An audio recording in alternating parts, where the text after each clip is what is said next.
अस्सलामु अलैकुम वरहमतुल्लाहि वबरकातुह। नाखून तराशने के बाद कचरे के डब्बे में डालना या वॉशरूम में फेंक देना कैसा है, या फिर जमीन के अंदर दफन करना ही जरूरी है या नहीं?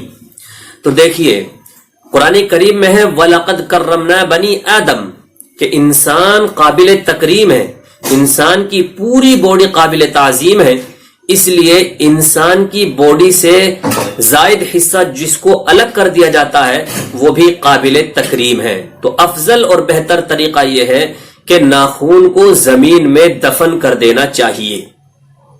लेकिन हमें इतना परेशान होने की जरूरत नहीं है कि हम उस नाखून को लिए घूम रहे हों और दफन करने की जगह तलाश कर रहे हों और हमें दफन करने की जगह मिल ही नहीं रही, तो हमें इसमें इतनी परेशान होने की जरूरत नहीं है। उन नाखूनों को हम कचरे के डब्बे में भी डाल सकते हैं और ऐसी जगह पे भी हम फेंक सकते हैं जहां इंसान को तकलीफ न पहुंच सकती हो और तकलीफ का जरिया न बन सकते हो ये हमारे नाखून।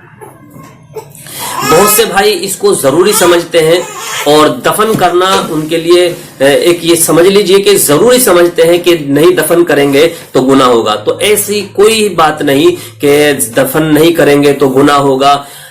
हम इनको दफन कर दें तब भी ठीक है और नहीं दफन करते हैं, कचरे के डब्बे में डाल देते हैं, तब भी कोई दिक्कत वाली बात नहीं है। आप जहां चाहे अपने नाखूनों को फेंक सकते हैं। बस ख्याल ये रखना है कि हमारे इन नाखूनों से किसी इंसान को तकलीफ न पहुंचे, किसी के पांव अपने नाखून के ऊपर न पड़ जाएं।